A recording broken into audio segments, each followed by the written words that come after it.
Good morning प्यारे बच्चों, कैसे हैं आप सभी। तो आज है world malaria day. Malaria day का मतलब ये कि आपको सिर्फ कोरोना से ही अपनी रक्षा नहीं करनी है, बल्कि मलेरिया से भी करनी है, क्योंकि गर्मियाँ आ गई हैं भारत में।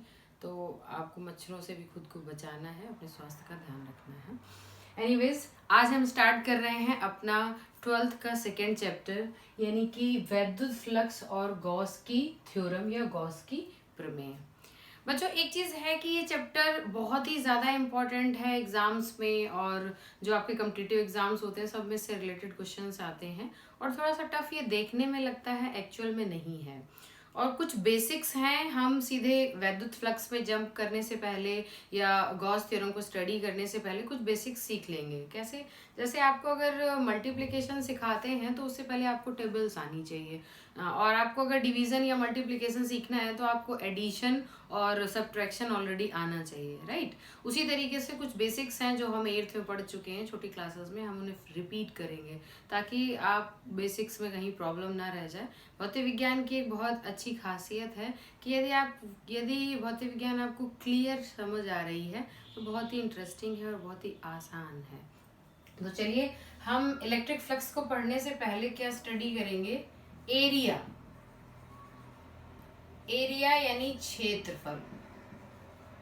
याद कीजिए, फर्स्ट ईयर में या आप सेकेंड या थर्ड चैप्टर, डिपेंडिंग अपॉन कि आप कौन सी बुक स्टडी कर रहे हैं, आप पढ़ते थे सदिश एवं अदिश राशियां पढ़ते थे। उसमें आपको आता था, आप हमेशा सोचते थे ये एरिया कैसे सदिश राशि होती है, बट आपके टीचर आपको बताते थे नहीं, एरिया सदिश राशि होती है। तो इसका मतलब है कि एरिया में डायरेक्शन भी होता है। तो चलिए हम पढ़ते हैं एरिया वेक्टर को, यानी क्षेत्रफल का सदिश। अब आपको पता है जब वेग सदिश है तो हमें पता है वेग की एक दिशा होती है, बल सदिश है जिस डायरेक्शन में लगाया जाता है बल। पर क्षेत्रफल के बारे में थोड़ा सा ऑड लगता है, बिकॉज क्षेत्रफल आप एज्यूम नहीं कर पाते कि क्षेत्रफल की कैसे दिशा होती है, वो तो एक एरिया होता है। बट ये एक डिफाइंड वेक्टर क्वांटिटी है, यानी एक सदिश राशि है, इसकी दिशा होती है और उसको समझना बहुत आवश्यक है। जैसे ये ब्लैक बोर्ड है बच्चों, इसका एक एरिया है, और इसका जो एरिया यानी डायरेक्शन है, भाई आप इसका एरिया कैसे कैलकुलेट कर लोगे? ये इसकी विड्थ है और ये इसकी लेंथ है। मान लीजिए 3/4 लेंथ का है तो फीट में, तो ये 4×3=12, यानी 3×4=12 स्क्वायर फीट का ये आपका व्हाइट बोर्ड है। ये आपने इसका परिमाण निकाल लिया। बट एक्चुअल में अगर इसी का हम एरिया वेक्टर निकालना चाहें तो वो क्या होगा? That will be just perpendicularly outward, यानी लंबवत बाहर की तरफ जो ये डायरेक्शन है, ये इसके एरिया का वेक्टर का डायरेक्शन होगा। तो होपफुली आपको समझ आ गया होगा। मैं आपको ड्रॉ करके दिखाती हूँ। ये कोई भी एरिया है, एब्सर्ड आप कोई भी एरिया ले सकते हैं, जरूरी नहीं है कि वो कोई ज्योमेट्रिकल शेप ही हो व्हाइट बोर्ड की तरह। कोई भी एरिया है और आपको इसका परिमाण पता है। मान लेते हैं कि एरिया कोई भी है, ए एरिया है, ए एरिया, तो इसका जो परिमाण है वो तो आप यहाँ से कैलकुलेट कर लोगे, ठीक। जो इसका डायरेक्शन होगा वो इसके परपेंडिकुलर होगा। अब इसको ब्लैक बोर्ड में ड्रॉ करने के लिए हम ऐसे ड्रॉ किए दे रहे हैं, तो ये परपेंडिकुलर है, ये दोनों एक ही तल पे नहीं है, ये 90 डिग्री में है। तो दैट इज एरिया वेक्टर। यानी एरिया क्या है? एक वेक्टर क्वांटिटी है। कैसी क्वांटिटी? Vector quantity. आप उसको ऐसे भी लिख सकते हो, area vector is equals to unit vector perpendicular to the area multiplied by magnitude. यानी एरिया एक सदिश राशि है जिसको हम सदिश के फॉर्म में लिखते हैं। और कैसे लिख सकते हैं? ये जो n यूनिट वेक्टर है, ये इस एरिया के क्षेत्र के परपेंडिकुलर एकांक वेक्टर के बराबर है, यानी इसको डायरेक्शन दिखाने के लिए इसमें आपने इंक्लूड किया। नाउ अभी एक सेकेंड चीज है जो आपको सीखनी है, वो है, आप याद करिए 8th में आप पढ़ते थे एंगल। एंगल को आप बहुत अच्छी तरीके से जानते हैं। What is angle? Angle is bending, मतलब झुकाव है। जैसे आपको पता है कि ये कितने का एंगल है, ये लगभग ये कोई एक्यूट एंगल है जितना भी हो सके। ये क्या है? ये 90 डिग्री का एंगल है। ये सारे आप जानते हैं। तो इनको हम कैसे डिफाइन करते थे एक्चुअल में? They are a relation between arc and radius. आप पढ़ते थे कोण बराबर चाप बटे त्रिज्या। याद कीजिए, आप छोटी क्लासेस में ये सब कुछ स्टडी कर चुके हैं। यानी angle is equals to arc upon radius. आप सर्किल बना लीजिए, वो हो सकता है पूरा सर्किल मेरे से एग्जैक्टली ना बने। ये सेंटर है, कोई भी आर्क आपका है, तो ये जो एंगल थीटा है मान लेते हैं आर्क की लंबाई s है और ये थीटा एंगल है, ये रेडियस है, then you know theta is equals to arc upon radius. और आप याद कीजिए, आपको पता है कि ये आर्क है यानी इसकी ये भी सेंटीमीटर मीटर में होगा, यानी इसकी भी ये भी लेंथ में मेजर होगा, ये भी लेंथ में मेजर होगा, लेकिन इन दोनों का रेशियो जो होता है उसे हम एंगल बोलते हैं और उसको हम एक यूनिट देते हैं जिसे बोलते हैं रेडियन। क्या बोलते हैं? रेडियन। यानी कि जो एक रेडियन है वो एक एंगल है, यानी कि झुकाव है। अगर हम देखते हैं इसको डिफाइन किस तरीके से करते हैं, यानी कि किसी भी सर्कुलर पोर्शन में अगर ऐसा है कि आर्क को आप लें और उसको ज्वाइन करें सेंटर से, जो आर्म्स बनती है उनके बीच का जो ये बेंडिंग है, इसी को हम क्या बोलते हैं? एंगल। तो आप देखिए 2D में यानी एरिया में तो आपने इसको इस तरीके से डिफाइन कर लिया, ठीक। अभी क्या है, अगर वॉल्यूम हो, वॉल्यूम में एरिया हो, फॉर एग्जाम्पल अगर आप क्या करें कि जैसे आप वो भेलपूरी खाने जाते हैं तो उसमें वो एक कोन बनाते हैं, राइट, कोन बनाते हैं, तो उस कोन में आप देखते हैं वो नीचे से उसको बहुत बिल्कुल नैरो कर देते हैं। क्यों? क्योंकि उनको पता होता है कि फिर अमाउंट बहुत कम आएगा इसमें। तो जो वो उस कोन को बना करके आपको देते हैं, उसका जो शेप है उससे हम इस चीज को समझ सकते हैं जो मैं आपको समझाना चाहती हूँ। यानी एंगल यानी कोण को आप पढ़ चुके हैं। अब आ जाइए घन कोण में। घन कोण यानी सॉलिड एंगल। अभी आप उसको बोलते थे एंगल और इसको बोलेंगे सॉलिड एंगल। होपफुली आपको ये बताने की जरूरत नहीं है कि कोण का जो आपका मात्रक होता था वो रेडियन होता है, राइट।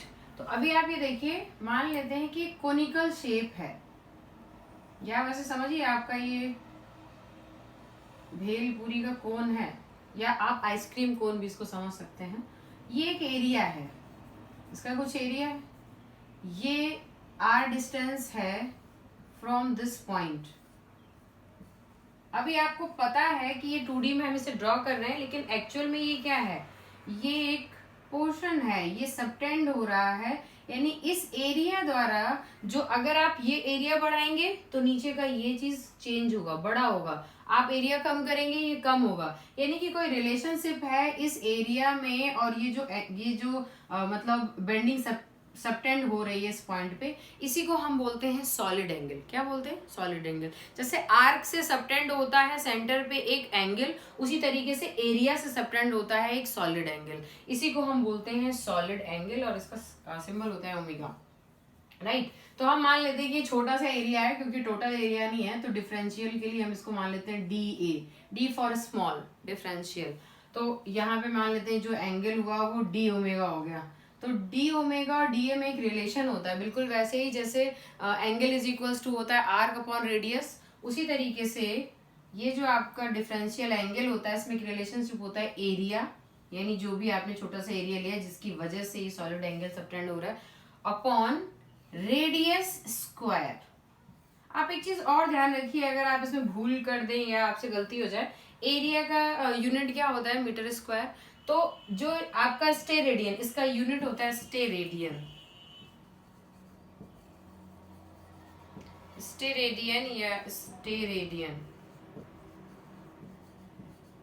देखिए, तो एरिया मीटर स्क्वायर में होगा तो नीचे स्क्वायर ही होना चाहिए, तभी ना ये कैंसिल आउट होगा। और वो उसकी एक्चुअल में तो कोई जो हम नाम देते हैं उसको वो है स्टेरेडियन, लेकिन वैसे अगर आप निकालेंगे कि आप निकालना चाहें कि उसका डायमेंशन क्या है, तो उसके बारे में अगर आप सोचे तो आप याद रखें कि एरिया में यहाँ पे मीटर स्क्वायर है तो नीचे भी आर स्क्वायर रहेगा। अब आप एक चीज देख लीजिए, यहाँ पे क्या था आप याद करिए, मैंने आपको अभी एरिया वेक्टर की डेफिनेशन बताई, इसका डायरेक्शन कहाँ होगा? परपेंडिकुलर। यानी ये जो डीए है इसका डायरेक्शन इस एरिया के परपेंडिकुलर होगा। बट में भी कोई जरूरी तो नहीं है कि जो एंगल था, जब आप पानी पूरी कोन लेते हैं तो आइसक्रीम का कोन तो जनरली ऊपर से कैसा होता है, एकदम सीधा होता है, हॉरिजॉन्टल होता है, लेकिन कभी कभी वो बेंड भी तो हो सकता है, राइट। तो अगर ये बेंड है, मान लेते हैं कि एरिया वो इस तरीके से है, एंगल बना रहा है, यानी अगर यहां से हम एंगल इसके परपेंडिकुलर इसको ड्रॉ करें तो ये एंगल थीटा, देन व्हाट, ये एरिया है मान लीजिए डी ए, तब क्या होगा? तब हम क्या करेंगे, इसके डायरेक्शन में यानी रेडियस के डायरेक्शन में कंपोनेंट निकाल लेंगे। तो ये डी ए है तो ये कितना हो जाएगा?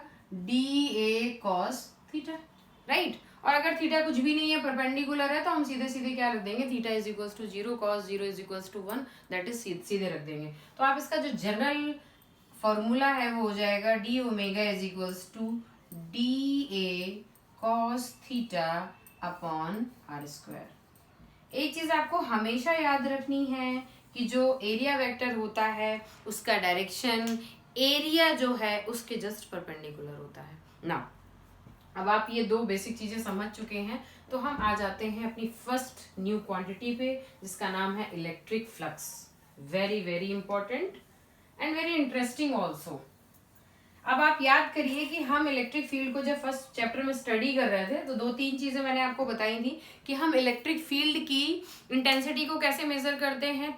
दो चीजें पहले ध्यान दीजिए, एक होती है यूनिफॉर्म फील्ड, एक होती है नॉन यूनिफॉर्म। हिंदी में आप इसे लिखेंगे एक समान या समान वैद्युत क्षेत्र, और इसको बोलते हैं असमान वैद्युत क्षेत्र। उसको हम सिम्बलाइज कैसे करते थे, जो हमारी इलेक्ट्रिक लाइंस ऑफ फील्ड थी उन इलेक्ट्रिक लाइंस ऑफ फील्ड को हम क्या करते हैं कि अगर हम इक्वी डिस्टेंट बनाते हैं, यानी बराबर बराबर समानांतर समान दूरी पर, तो इसका मतलब होता है कि यूनिफॉर्म फील्ड है। कैसी फील्ड है, यूनिफॉर्म है। और अगर इनके बीच की डिस्टेंसेस मतलब चेंज हो रही हैं, मतलब एरिया सॉरी जगह के हिसाब से, तो उसे हम नॉन यूनिफॉर्म बोलेंगे। फॉर एग्जाम्पल ये एक नॉन यूनिफॉर्म फील्ड है, राइट। अब इसमें पैरेलल जरूर है लेकिन फिर भी वो नॉन यूनिफॉर्म है, तो ये आपकी नॉन यूनिफॉर्म हो गई और ये आपकी यूनिफॉर्म हो गई, राइट। यानी कि और इंटेंसिटी की वैल्यू कैसे बताते हैं, अगर पास पास है इलेक्ट्रिक फील्ड लाइंस इसका मतलब है कि स्ट्रॉन्ग फील्ड है, और अगर इलेक्ट्रिक फील्ड लाइंस दूर दूर हैं इसका मतलब है वीक फील्ड है, राइट। अब देखिए ये चीजें मैं आपको इसलिए बता रही हूँ ताकि आप फ्लक्स से कंफ्यूज ना हो, उसका जो कॉन्सेप्ट है वो आपके माइंड में प्रॉपर जाए। तो अभी हम क्या करेंगे, जो ये इलेक्ट्रिक फील्ड लाइंस होती हैं इन्हीं का एक तरीके का मेजरमेंट है जिसे हम इलेक्ट्रिक फ्लक्स बोलते हैं। अभी हम क्या करें, हमने ले लिया एक इलेक्ट्रिक फील्ड, नॉन यूनिफॉर्म ले लेते हैं, कैसा भी ले लेते हैं। ये मान लीजिए नॉन यूनिफॉर्म है, कहीं से भी कहीं को जा रहा है, कहीं मतलब इलेक्ट्रिक फील्ड लाइंस ना यहाँ से निकल रही हैं और यहाँ की तरफ बेंड हो रही हैं और बढ़ती जा रही हैं, यानी उनके बीच की डिस्टेंस चेंज हो रही है। देखिए यहाँ पास पास है, यहाँ और दूर है और दूर है, यानी ये नॉन यूनिफॉर्म है और चेंज हो रही है।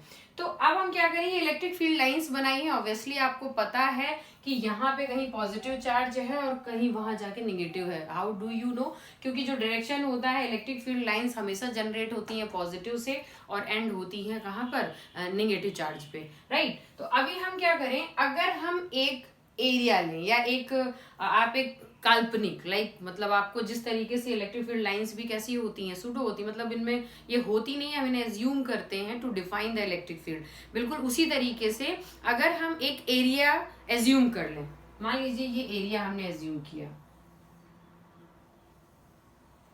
राइट। तो अभी आप देख लीजिए, होपफुली ये समझ आ रहा है आपको। तो इस एरिया से जितनी फील्ड लाइंस गुजर रही हैं, यानी इसके परपेंडिकुलर जितनी इससे क्रॉस होकर के जा रही हैं, उसे हम बोलेंगे इस एरिया से होकर जाने वाला वैद्युत फ्लक्स। यानी कि जो वैद्युत फ्लक्स है या इलेक्ट्रिक फ्लक्स है वो मेजरमेंट है number of electric field lines crossing from that area. Very simple. यानी और हम इसको किससे दिखाते हैं, एक सिंबल है फाई और इधर छोटा सा ई लिख देते हैं, इस इलेक्ट्रिक फ्लक्स, ठीक। अब इसको क्या लिखते हैं, मेजरमेंट इसका किस तरीके से होता है, जो मैथमेटिकल इक्वेशन है वो क्या है, वो आप किस तरीके से इसे आप मेजर करेंगे कि किसी भी एरिया से, यानी कि इलेक्ट्रिक फ्लक्स में सबसे पहले आपको क्या पता होना चाहिए, एरिया, है ना। मतलब एरिया चेंज करेंगे तो आपको इलेक्ट्रिक फ्लक्स चेंज हो जाएगा, यानी डायरेक्टली उससे रिलेटेड है। बिना एरिया के इलेक्ट्रिक फ्लक्स को आप डिफाइन नहीं कर सकते हैं। तो जो उसकी नेसेसरी क्वांटिटी है वो क्या है, एरिया है। तो अगर कोई एरिया है, ये इतना बड़ा ले लिया मान लेते हैं, छोटा सा ले लेते हैं तो उसको डी ए मान लेते हैं, उससे होके क्रॉस होने वाली जितनी फील्ड्स हैं उसी का जो मेजरमेंट है, सॉरी जो इलेक्ट्रिक फील्ड लाइंस हैं उन्हीं को हम बोलते हैं इलेक्ट्रिक फ्लक्स। अब उसको किस तरीके से आप कैलकुलेट करते हैं, उसका मैथमेटिकल फॉर्मूला क्या है, वो है E vector dot D A vector. Be careful, look, ये यहाँ पर हमने डॉट प्रोडक्ट किया है। क्या किया है? डॉट प्रोडक्ट, यानी स्केलर मल्टीप्लिकेशन। ठीक है, तो ई डॉट डी ए, इसे आप क्या इन्फर कर सकते हैं कि जो इलेक्ट्रिक फ्लक्स है वो एक स्केलर क्वांटिटी है। कैसी क्वांटिटी है? स्केलर, यानी अदिश राशि है। इसकी कोई भी दिशा नहीं होती। इलेक्ट्रिक फील्ड की दिशा होती है, एरिया की दिशा होती है, लेकिन इलेक्ट्रिक फ्लक्स की कोई भी दिशा नहीं होती है। राइट, अभी आप देखिए, इसको आपको याद कर लेना है। अगर आपको पूछा जाए कि इसका यूनिट क्या है, तो इलेक्ट्रिक फील्ड का यूनिट आपको पता है क्या होता है, न्यूटन पर कूलाम, और एरिया का होता है मीटर स्क्वायर। तो आप यहाँ से लिखते हैं न्यूटन पर कूलाम इंटू मीटर स्क्वायर लिख सकते हैं, और आप इसको सॉल्व करके आप निकाल लीजिएगा कि इसका डायमेंशन कितना आएगा। ये तो अभी आपको सब खुद से आना चाहिए। राइट, अब आ जाते हैं, आपको इलेक्ट्रिक फ्लक्स पता चल गया है, तो हम आते हैं गॉस की थ्योरम पर। वन मोर थिंग आप ऐसे भी कर सकते हैं, जैसे एक चीज और रिलेशनशिप है कि मान लेते हैं कि किसी भी पृष्ठ से, जैसे ये परपेंडिकुलर रखा हुआ है, तो इससे निकलने वाला ये ई डॉट डी ए है, तो आप याद करिए स्केलर प्रोडक्ट में A dot B is equals to क्या होता था?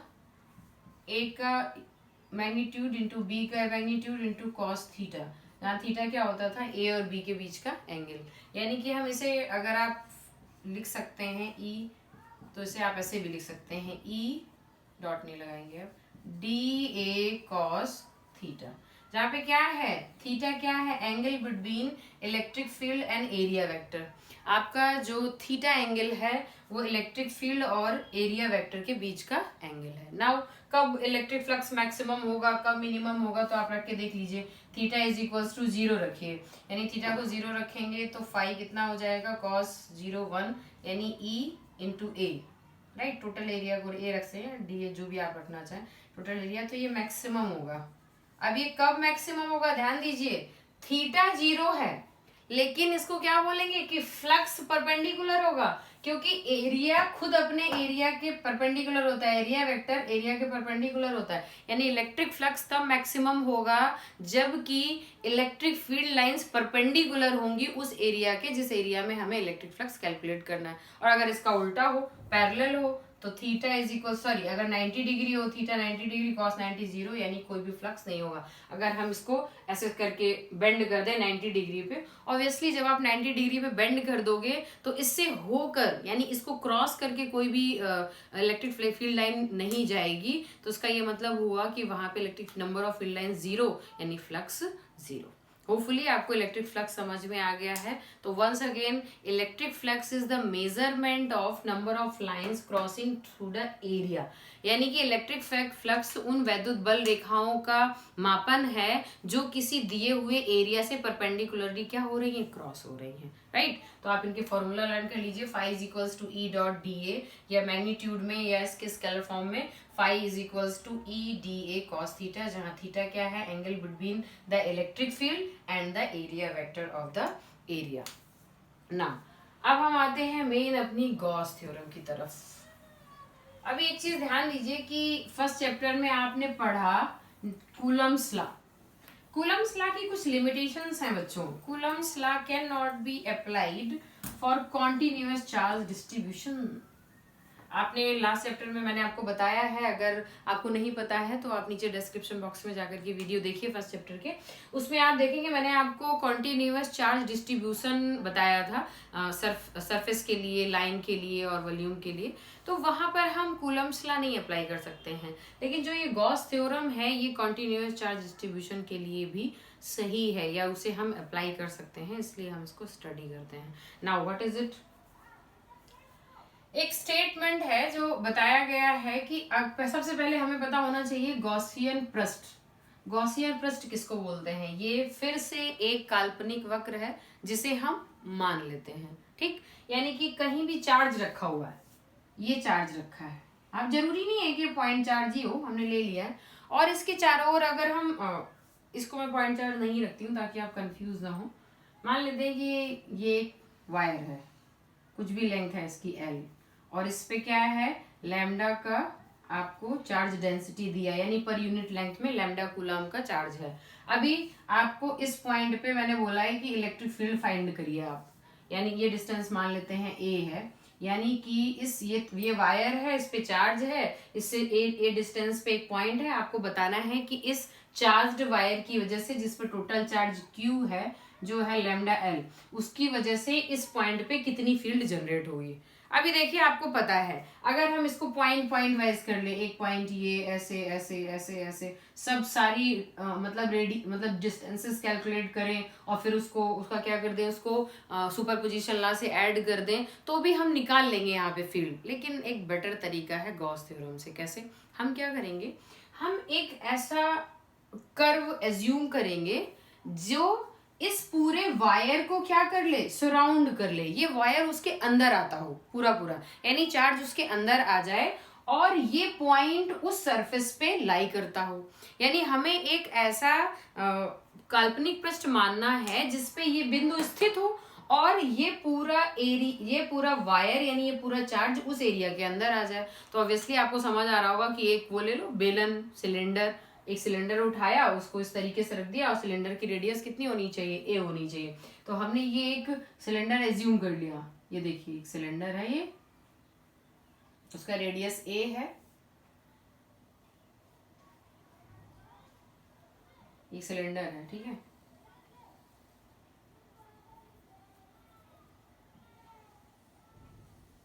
राइट, तो ये जो एरिया है, ये जो सरफेस है जो हमने एज्यूम किया है, that is called Gaussian surface. इसी को हम क्या बोलते हैं, गॉसियन सरफेस। हमेशा नहीं बोलते हैं, अभी आपको ये नहीं समझना है कि गॉसियन सरफेस हमेशा सिलेंड्रिकल होता है। वो तो मैंने आपको एग्जांपल दिया है, क्योंकि ये वायर है तो वायर के लिए एक गॉसियन सरफेस जो हम एज्यूम करेंगे वो एक सिलेंडर है मतलब इसके एग्जाम्पल के हिसाब से। अदरवाइज मान लेते हैं कि एक पॉइंट चार्ज होता तो उसके लिए आप क्या मान सकते थे, एक क्या हो जाएगा, बॉल हो जाएगा, स्फेरिकल बॉल हो जाएगा, राइट, डिपेंडिंग अपॉन कि आपसे कहाँ इलेक्ट्रिक फील्ड पूछी जा रही है। तो ये गॉसियन सरफेस है, एज्यूम किया हुआ है, हमने इसे माना है। तो ये गॉसियन पृष्ठ है। गॉसियन पृष्ठ की कुछ बेसिक चीजें होती हैं जो उसमें होनी ही चाहिए। नंबर 1 तो क्या, कि उस सरफेस पे लाई करना चाहिए पॉइंट को। गॉसियन सरफेस की आपको मैं कुछ जो प्राइमरी रिक्विसाइट होती हैं कि मतलब वो होनी चाहिए, वो मैं बता देती हूँ। गॉसियन सरफेस आप जब मानेंगे तो प्रॉब्लम्स को सॉल्व करेंगे तो क्या, नंबर 1, जिस पॉइंट पे आपको इलेक्ट्रिक फील्ड निकालनी है वो पॉइंट इस पे लाई करना चाहिए। मतलब बिंदु जिस पर इलेक्ट्रिक फील्ड आपको ज्ञात करनी है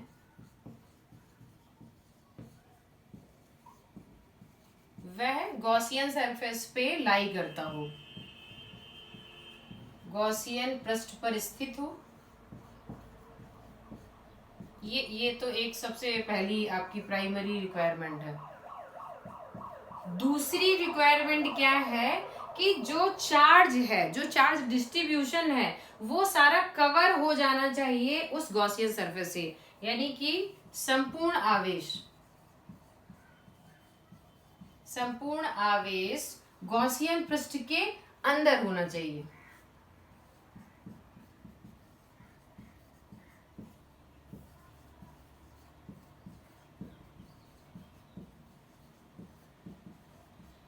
अंदर हो। तीसरी एक चीज, जो गॉसियन सरफेस है उसका सारे बिंदु, यानी जो गॉसियन सरफेस है वो सरफेस सिमेट्रिक होना चाहिए, सममित होना चाहिए। जैसे इस वायर के हर पॉइंट से इस सरफेस के हर पॉइंट की डिस्टेंस कितनी है, ए है। तो यहाँ पे हम ये स्फेरिकल सिलेंडर तो मान सकते हैं, पर चौकोर सिलेंडर आप नहीं मान सकते। क्यों नहीं मान सकते, वो मैं आपको यहाँ पे बना के बताती हूँ। जैसे आपने ये जो सिलेंडर बनाया है ये तो आप एज्यूम कर सकते हैं, पर आप बोलेंगे अगर हमको चार्ज को कवर अप करना है तो हम ऐसे भी तो कर सकते हैं, जरूरी नहीं है। ये पॉइंट है आपका, आपने एक स्क्वायर कट ले लिया, यू ऐसे करके बना लिया, ये भी तो है, ये भी तो कवर कर लेगा इसको, बट नो, इसको आप नहीं ले सकते हैं, ये रॉन्ग है। क्यों रॉन्ग है, क्योंकि यहाँ पे देखिएगा वायर से जो ये आर्म्स की डिस्टेंस है ये अलग होगी और ये डिस्टेंस कैसी होगी, अलग होगी। तो ये नॉन सिमेट्रिक है।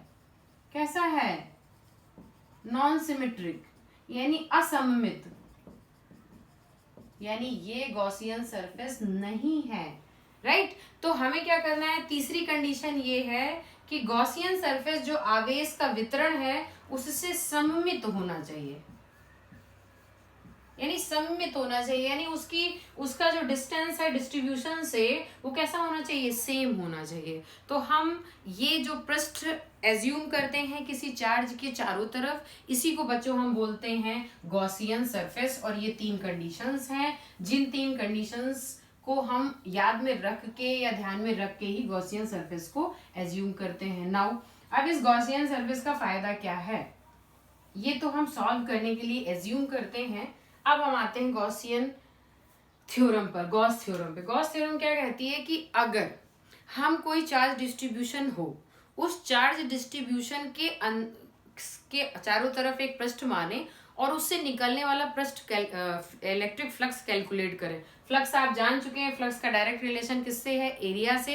एरिया यानी सरफेस, सरफेस यानी पृष्ठ, यानी किसी भी गॉसियन सरफेस से होकर जाने वाला टोटल फ्लक्स यानी फाई ई टोटल हमेशा क्या होता है, वो 1/ε0 टाइम्स होता है उस टोटल चार्ज के, जो कि उस गॉसियन सरफेस ने क्या कर रखा है, ओवरलैप या कवर कर रखा है, राइट। अभी आप ध्यान दीजिए, फाई से आपको क्या पता था, फाई की डेफिनेशन क्या होती थी, phi E is equals to होता था आपका integral E dot D A Q upon epsilon naught. ये एप्सिलॉन नॉट क्या है, वो परमिटिविटी ऑफ फ्री स्पेस, निर्वात या वायु की परावैद्युतशीलता। और अब आप एक चीज देखिए कि यहाँ पे जो बच्चे बायो के हैं उनको ये इंटीग्रल से नहीं डरना है, इंटीग्रेशन से डरना नहीं है। ये सिर्फ क्या होता है, एक तरीके का समेशन ही होता है, कॉन्टिन्यूअस समेशन, उसी को हम इंटीग्रेशन बोलते हैं। तो ई डॉट डी ए ये मैथमेटिकल फॉर्म है आपकी गॉस थ्योरम का।